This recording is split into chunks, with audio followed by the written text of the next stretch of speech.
It is the Martha Zoller show, and this is another example of the Biden administration lying to people. I mean, he made people think that a whole lot of folks are going to get their loans forgiven. He implied and said he didn't think it was legal. The courts have said they didn't think it was legal. He's doing it anyway, but he's making it so narrow that very few people are going to qualify for it. And then as a result of that, they're going to be mad because when you go into something thinking your debt's going to be removed, and then you find out it's not, you're mad. Even though you still owe the money that you've always owed, you still get mad about it. So it's really such a huge mistake. It's a lie to people. It's probably good for Republicans, but it's still bad to lie to folks about something like that. Anyway, joining me right now is Daniel Turner, and he is with a watchdog group that is taking a look at John Kerry. And it's always fun to look at. And Daniel's with Power of the Future. It's always fun to look at John Kerry because speaking of hypocrisy, he is one of the biggest hypocrites because he is supposedly or was the climate czar. But he has left that position so he can go back to the campaign. And this is John Kerry, the only Democrat that allowed a Republican to get a majority in 2004 and had $14 million left in his account that he could have spent on more stuff. So anyway, Daniel Turner, thank you for being with me today. I'm sorry I went on a rant there. No. I understand your frustration. And, the same frustration you have about the lies in student loans is the frustration I have about the lies in the Green movement and what John Kerry is doing. So we got to rant with each other. Otherwise, we'd go crazy, wouldn't we? So tell us what Power of the Future is. So I started this organization a couple of years ago to fight for energy jobs, particularly jobs in rural America. That our energy policies are made in D.C. and they're made with influence by people like John Kerry and folks from New York City and San Francisco. But our energy workers live in rural America, and I live very close to coal country, West Virginia, and I started this organization when I saw the Obama war on coal, and Obama bragged we were going to shut down coal across the nation. We're still talking about shutting down coal, and the problem is that we don't use any less coal. I don't think that's a bad thing. I love coal. We don't use less coal. We just pay 3 times the price for it now because we've shut down half the coal mines, and somehow these folks will tell us that this is good, but it's not good if you're one of those tens of thousands of coal miners in a small rural town, whether it's West Virginia or Kentucky or Tennessee or Virginia or Pennsylvania. If this was the industry that sustained your town and now it's gone, what is your town left with? And those are the places where we have these opioid problems. They have suicide problems. They have tremendous poverty. And yet these green groups in San Francisco and New York look at that and say, well, that's too bad. Right? Do something else, learn to code, drive for Uber, get an OnlyFans page. Right? That's what we tell I our was going to say the folks. Learn to code, because isn't that what the president said? Learn to code. Okay, yeah, it's so ridiculous because, so we had a really bad cold snap last Christmas, not this Christmas, but last Christmas.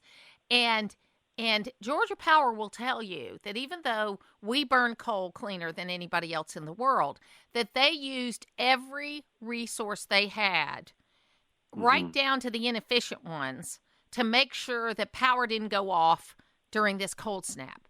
Because, cold weather's a lot worse to lose your heat than it is to lose your air conditioning in the summer, right? So, yes, absolutely. It's one of those things, and they did, and they admit they used every source that they had because Georgia Power is a diverse, including nuclear energy now. It uses everything, but it had to even use the inefficient stuff. And while coal may not be the number one thing that people want to use, but if they want everybody to have a plug-in vehicle, they better have a better way to generate energy.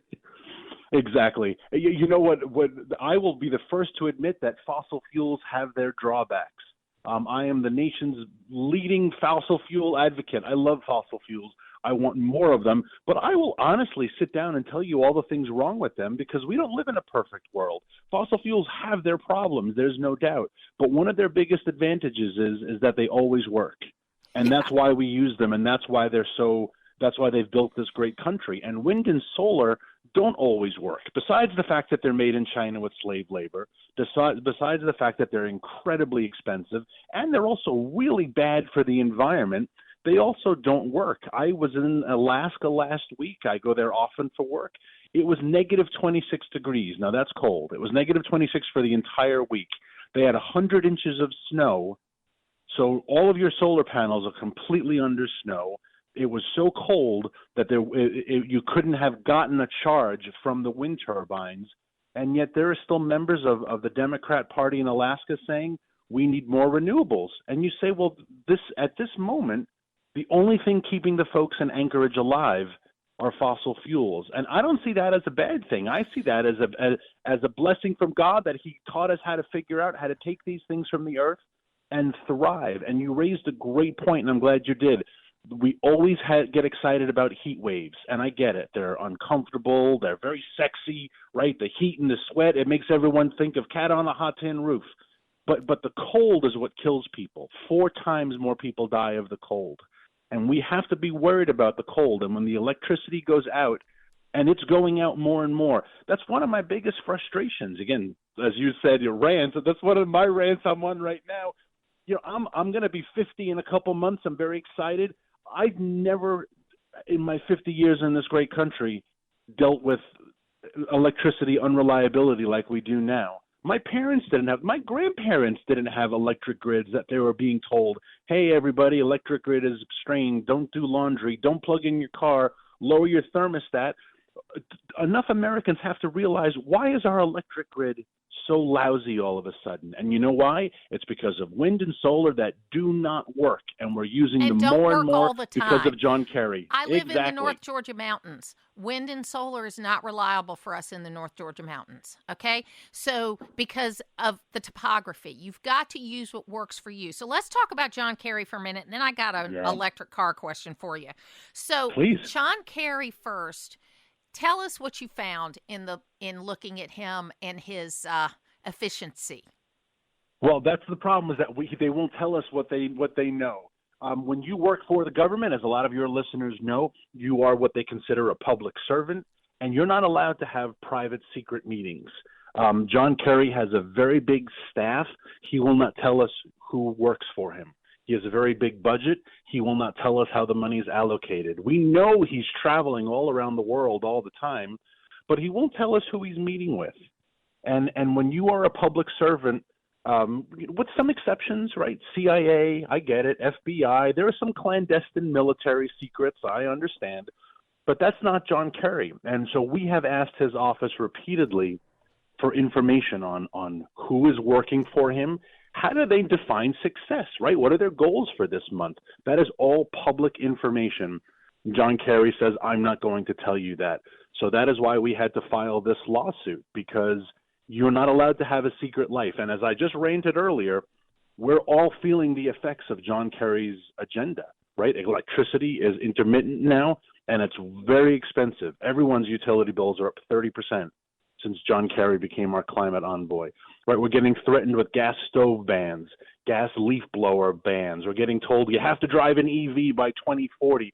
All of this is coming from John Kerry's office, and yet he's not telling us who works for him, who he's meeting with, what's going on.